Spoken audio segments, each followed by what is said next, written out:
Dear Salim Bhai, what are the legal options if someone wants to bring their parents to the UK? Can someone living in the UK bring their parents to the UK permanently?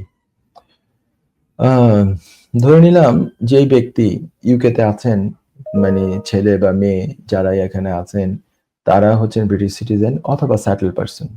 British citizen অথবা settle person, তাকে proof করতে হবে যে তার যে parents, এই ক্যাটাগরিটার নামটা আমরা বলি ADR, adult ডিপেন্ডেন্টস relatives, adult dependent relatives. Adult dependent relatives হচ্ছে যে আপনি এখানে কথাটা বুঝতেই পারছেন, পার্সনটা অ্যাডাল্ট হতে হবে, আপনার উপরে ডিপেন্ডেন্ট হতে হবে এবং আপনার রিলেটিভ হতে হবে।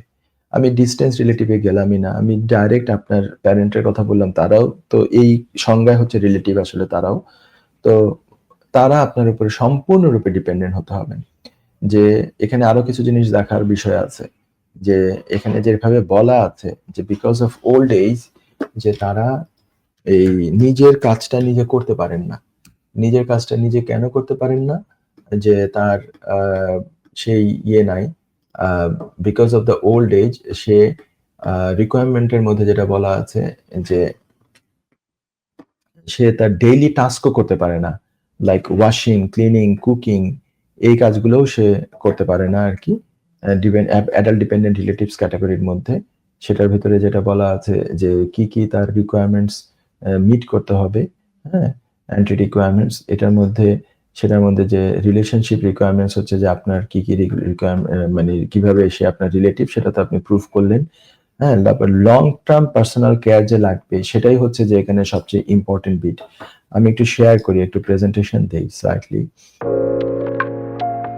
অ্যাডাল্ট ডিপেন্ডেন্ট রিলেটিভস এর আমি ইয়েতে আছি, গাইডলাইনে আছি, হোম অফিসের গাইডলাইন। আমি একদম শুরুতে একটু দেখিয়ে দিই, family policy adult dependent relatives, এটা ভার্সন 7 এ আমি আছি এখন, যেটা হচ্ছে 11 নভেম্বর 2025 এর। তো আমি যদি একটু ইয়েতে যাই, যে এখানে হচ্ছে এন্ট্রি ক্লিয়ারেন্সের যে রিকোয়ারমেন্টস, এখানে কয়েকটা রিকোয়ারমেন্টসে যদি আমি যাই, যে রিলেশনশিপ রিকোয়ারমেন্টস হচ্ছে যে যেই পার্সন এখানে থাকবে, the relationship requirement is said that at the date of application sponsor must be at least 18 years or over, as well as either a British citizen in the UK, present and settled in the UK, and UK protection মানে refugee status এই সে আছে, ইউতে আছে, এই সমস্ত কিছু।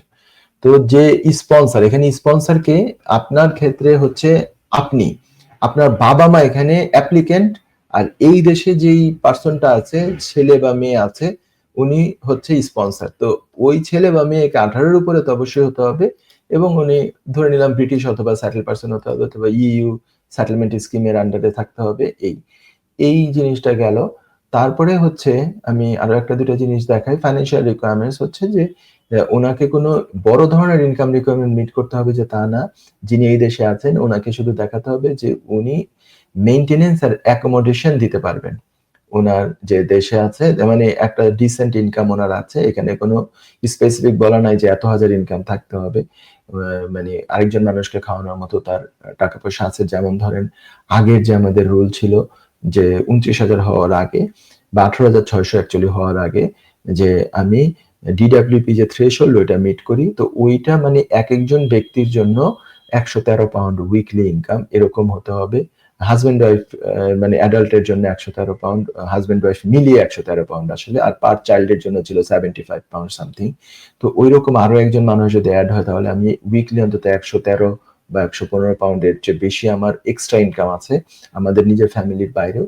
তো সেই জিনিসটা, আর এখানে ওই ওটা তো মানে এক ধরনের রিকোয়ারমেন্ট, কিন্তু মূল রিকোয়ারমেন্ট একেবারে সবচেয়ে মানে ডিফিকাল্ট রিকোয়ারমেন্ট যেটা, সেটা হচ্ছে এইখানে দেখুন, require long-term personal care as a result of age, illness or disability। মানে কি, মানে তার হয়তো বেশি বয়স হয়ে গেছে, অথবা কোনো ইলনেস আছে, বয়সের এখানে ব্যাপার না, যদি ইয়াং মানুষ হয় 35-40 হয় তাও তার বিশাল ইল আছে। যেমন আপনার ফর এক্সাম্পল আপনার একজন ভাই আছেন, উনি ইল আছেন অনেকদিন, এবং বাবা মাও নাই, কেউ নাই, এবং উনি নিজে আর কাজ করতে পারেন না, কিংবা উনি ডিসেবল। এমন তো হতে পারে যে উনি আপনার উপরে এককভাবে আপনার উপরে নির্ভরশীল, আপনি টাকা না দিলে, আপনি তাকে ভালোভাবে না চালালে, আপনি লুক আফটার না করলে তার লুক আফটার করার কোনো মানুষই নাই। ইনিও কিন্তু এই ক্যাটাগরিতে পড়লো। বাবা মা তো এক ধরনের পড়লো যে বিকজ রেজাল্ট অফ এজ, বাবা মা তো ইউজুয়ালি একটু বয়স হয়ে যায় না আমাদের মতো মানুষ যারা আমাদের, আপনি যার জন্য আপনি মনে হয় যে বাবা মার বয়স তো 60 70 75 তো হয়েই গেছে অনেকের, তো সেটা হতে পারে বাবা মা বিকজ অফ বয়স এটার জন্য তার ভ্যারিয়াস ধরনের ইলনেস থাকতে পারে, কারো কারো বাবা মার হয়তো কোনো রকমের ডিসেবিলিটিও চলে এসছে এমনও হতে পারে। তো এইটার পরিপ্রেক্ষিতে কি হয় এটা দেখি। As a result of age, illness or disability, এই তিনটার যে কোনো একটা কারণে the applicant must require long-term personal care to perform everyday task. আমি একটু আগে বলছিলাম যে ওনার এভরিডে টাস্কও করতে পারেন না, এমনটা দেখাতে হতে হবে যে ওনার লং টার্ম পার্সোনাল কেয়ার লাগবে। মানে এমন না যে আপাতত শরীরটা কিছুদিন যাবত খারাপ, এখন কেয়ার নেওয়া হচ্ছে, শরীর ভালো হয়ে গেছে তাহলে তো মানে কেয়ার আর লাগতেছে না। ইলনেস তো একটা, জ্বর হওয়াও তো একটা ইলনেস, তাই না? আমার ধরেন 1 সপ্তাহ জ্বর থাকতেছে, 1 সপ্তাহ তো আমার কেউ না কেউ পার্সোনাল কেয়ার করতে হচ্ছে। এটা হলে কি হবে? না, এটা তো লং টার্ম হলো না, এটা তো শর্ট টার্ম হলো। লং টার্ম পার্সোনাল কেয়ার লাগতেছে, সেটা কি কি পারফর্ম করার জন্য তারা এক্সাম্পল দিয়ে দিয়েছে। Washing, dressing, cooking. একটা ব্যক্তি যে তার নিজের যে পার্সোনাল কাজগুলো, যেমন ধরেন নিজের কাপড় চেঞ্জ করা, তারপরে অনেক সময় এইসব দেশে কি দেখা যায়, আমাদের ইউরোপের দেশে বা আমেরিকা এই সমস্ত দেশে ওয়াশিংটাও নিজেরাই করে, ওয়াশিং মেশিনের মাধ্যমে করে, কিন্তু এইগুলো তো হ্যান্ডেল করতে হয়। কুকিংও নিজেরা করে, কাজের লোক তো নাই। তো এইগুলা মানে আমাদের দেশের টার্মেও মানে নিজে করতে পারতেছে না, অ্যাপ্লিকেন্টের পার্সোনাল কেয়ার লাগতেছে এই সমস্ত কাজ করার জন্য। This means that they must be incapable of performing such everyday tasks for themselves.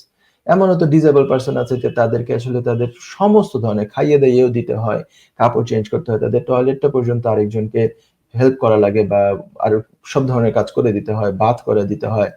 এই সমস্ত ব্যক্তিরা হচ্ছেন এই সমস্ত ক্যাটাগরিতে পড়বেন যে personal care, long term personal care.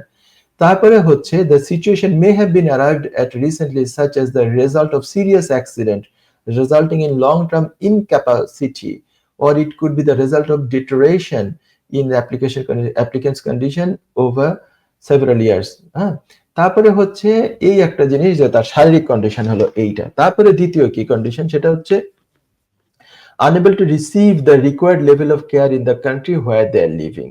মানে যেই দেশে আছে, আমাদের এক্সাম্পল হচ্ছে ধরেন বাংলাদেশের, উনি সিলেটে আছেন, তো ওইখানে উনি রিকোয়ার্ড লেভেল অফ কেয়ার, মানে কেয়ারের রিকোয়ার কতটুকু, এটা আমাদের তাহলে ডিটারমাইন করতে হবে। এটা ডিটারমাইন বা এটা বলে দিবে কোনো এক তার যে ডক্টর আছে, ডক্টর বলে দিবে যে তার কি পরিমাণ কেয়ার লাগবে, 24 আওয়ার্স কেয়ার লাগবে, নাকি দিনের বেলা কেউ এসে রান্না বান্না করে দিয়ে কাপড় ধুয়ে দিয়ে ঘর মুছে দিয়ে চলে গেল, বাস হয়ে গেল, এবং তাকে কিছুটা মানে বাসা ক্লিন করে দিয়ে গেল, বেড টেড ঠিকঠাক করে দিয়ে চলে গেল, এইটুকু কেয়ার দরকার, নাকি 24 আওয়ার্স তার সাথে কেউ না কেউ থাকা লাগে, তার এতই সমস্যা, ঠিক আছে? এইটা হতে হবে। তো এই রিকোয়ার্ড লেভেল অফ কেয়ার যেটা উনি বাংলাদেশে উনি রিসিভ করতে পারছেন না। হ্যাঁ, the applicant must demonstrate that the applicant has no access to the required level of care in the country where they are living, even with the practical and financial help of the sponsor in the UK. Practical help কি? Sponsor এখানে যে আছে, ছেলে বা মেয়ে এই দেশে যে আছে ব্রিটিশ সিটিজেন, উনি প্র্যাকটিক্যাল হেল্প হচ্ছে উনি নিজে তাহলে মাঝে মাঝে যায়, নিজে গিয়ে হেল্প করে, নিজে মায়ের জন্য বা বাবার জন্য এই কাজগুলো করে দিয়ে আসে। কিন্তু উনি কি 12 মাস ওখানে থাকতে পারে? হয়তো সে পারে না। কেন পারে না? কারণ তার নিজের এখানে ফ্যামিলি আছে, তার নিজের এখানে জব আছে, তার নিজের ছেলে মেয়েরা আছে, বাচ্চারা আছে, ছোট ছোট স্কুলে নিয়ে যেতে হয়, ফ্যামিলির অন্যান্য কাজ করতে হয়, এবং তাকে ইনকাম করার জন্য এই দেশে থাকতে হয়, কাজ করার জন্য, ফ্যামিলি চালানোর জন্য। তাহলে প্র্যাকটিক্যাল হেল্প উনি দিতে পারছেন না। ফাইন্যান্সিয়াল হেল্পটা কি? যেমন এই ব্যক্তিটা টাকা পাঠান এখান থেকে, যে মাসে আমি 50,000 টাকা পাঠাবো তোমাকে বা এবং বাবা তোমাদেরকে, তোমরা ওখানে কাজের লোক রাখো, 24 ঘন্টা কাজের লোক থাকবে যে তোমাদের এই কাজগুলো করবে। এই ফাইন্যান্সিয়াল হেল্প হচ্ছে এটা, যে আমি টাকা দেই, কিন্তু টাকা দিয়েও আমি এরকম ধরেন লোক পাচ্ছি না, কোনো কারণবশত এইখানে লোক অ্যাভেলেবেল না, কিছুতেই না। হুম, এই ধরনের লোক মানে 24 ঘন্টা মানে একেবারে 12 মাস 24 ঘন্টা বাসায় থাকবে, এই লোক আমি অনেক দিন যাবত, গত 2 বছর যাবত খুঁজছি, পাচ্ছি না। তো এরকম this could be because it is not available. এটা কেন? ওটা available না, অথবা there is no person in the country who can reasonably provide it, or because it is not affordable. এমনও হতে পারে এটা affordable না। এই লোক রাখার টাকা নাই আমার কাছে, এত টাকা নাই। Required level of care is matter to be objectively assessed with reference to the specific needs to the applicant. So আমি আপনাদেরকে যেটা বললাম যে এই জিনিসগুলো ডেমনস্ট্রেট করা লাগবে, এবং এই জিনিসগুলা এই একজন মানুষ অসুস্থ এটা ডেমনস্ট্রেট করতে পারলেন, একজন মানুষের কেয়ার লাগবে এটা ডেমনস্ট্রেট করতে পারলেন, কিন্তু আপনি দেশে যে লোক পাচ্ছেন না এই অংশে অত্যন্ত ডিফিকাল্ট। হোম অফিসকে এইটা মানে মানে স্যাটিসফাই করা অনেক সময় খুব ডিফিকাল্ট হয়ে যায়। আমি আমার একটা কেসের কথা এখন আমার মনে পড়লো, আমি এরকম কেস করেছি আলহামদুলিল্লাহ, যেখানে আসলে এটা ঘটনাটা সত্যি। কাজের লোক এর আগে উনি রেখেছিলেন, কাজের লোক বাসায় চুরিধারি করে চলে গেছে, এমনকি তাকে মানে প্রয়োজনে তাকে মেরেও চলে যেত, এমন এক পরিস্থিতির ক্রিয়েট হয়েছিল কাজের লোক। তারপরে এরকম দ্বিতীয়বার রেখেছে, দ্বিতীয়বারও সিমিলার ঘটনাই ঘটেছে। তো এই ব্যক্তি, এই মহিলা মা, এখন বাবা মারা গিয়েছেন, উনি এখন কোনো কাজের লোক রাখতেই চান না, বিশ্বাসও করেন না এবং ভয়ও পান, এবং আসলে অনেক ভালনারেবল। যদি একটা দুর্ঘটনা ঘটে যায়, দুর্ঘটনা তো আমি বলি যে জীবনে একবার দুর্ঘটনা ঘটে, আমি একবার দুর্ঘটনা সারা জীবনের কান্না হয়ে যায়, তাই না?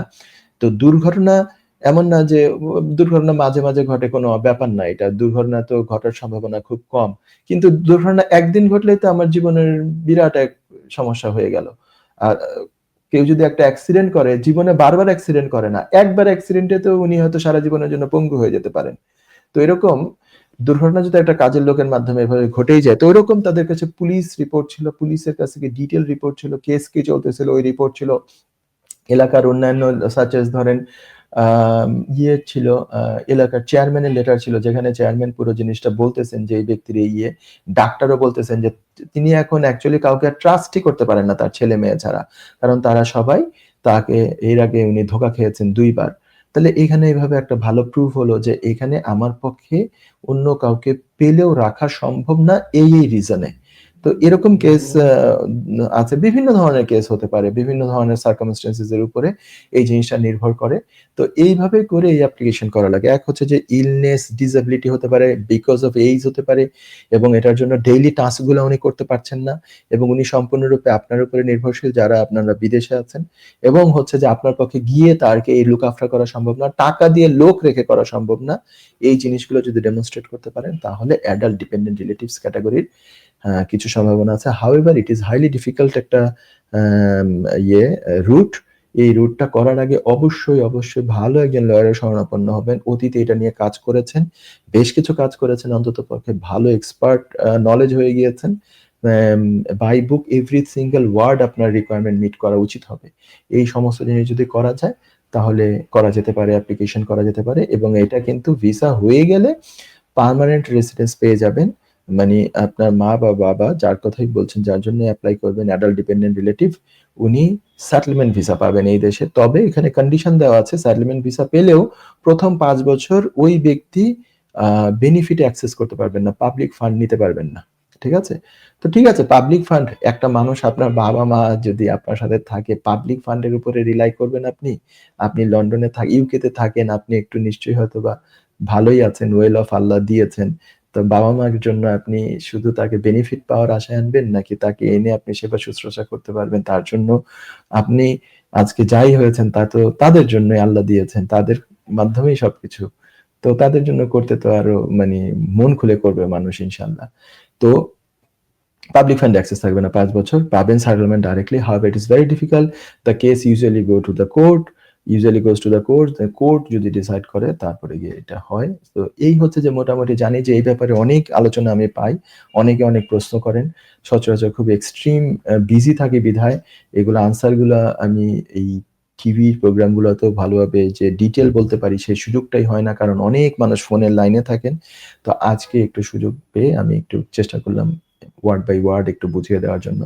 আশা করি এটা অনেকেরই উপকারে আসতে পারে। যারা চান তারা একটু অ্যাটেম্প্ট নিতে পারেন, লয়ারের সাথে শরণাপন্ন হয়ে কথা বলে তারপরে একটা ডিসিশন নিতে পারেন। আশা করি আপনি প্রশ্নের উত্তরটা পেয়েছেন। যুক্তরাজ্যের ভিজিটর ভিসা নিয়ে দুশ্চিন্তা? আপনার আত্মীয় বা বন্ধুর ইউকে ভিজিটর ভিসা রিফিউজড হয়েছে? আপনি কি জানেন হোম অফিসের এই সিদ্ধান্তের বিরুদ্ধে জুডিশিয়াল রিভিউ করা যেতে পারে? উইলডেন লিগ্যাল সলিসিটার্স নিয়ে এলো ইউকে ভিজিটর ভিসা রিফিউজালের বিরুদ্ধে নো উইন নো ফি বেসিসে জুডিশিয়াল রিভিউ করার ব্যবস্থা। জি, ঠিকই শুনেছেন, নো উইন নো ফি। তার মানে আপনি আমাদের ফি শুধুমাত্র তখনই পে করবেন যখন আমরা আপনার জুডিশিয়াল রিভিউতে সফলতা এনে দিতে পারবো। আমাদের রয়েছে দীর্ঘদিনের অভিজ্ঞতা সম্পন্ন দক্ষ ইমিগ্রেশন সলিসিটার্স, যারা সর্বোচ্চ গুরুত্ব সহকারে আপনার জুডিশিয়াল রিভিউ পরিচালনা করবে। বিস্তারিত তথ্যের জন্য যোগাযোগ করুন 0207-423-9977। Wilden legal solicitors, your trusted law firm.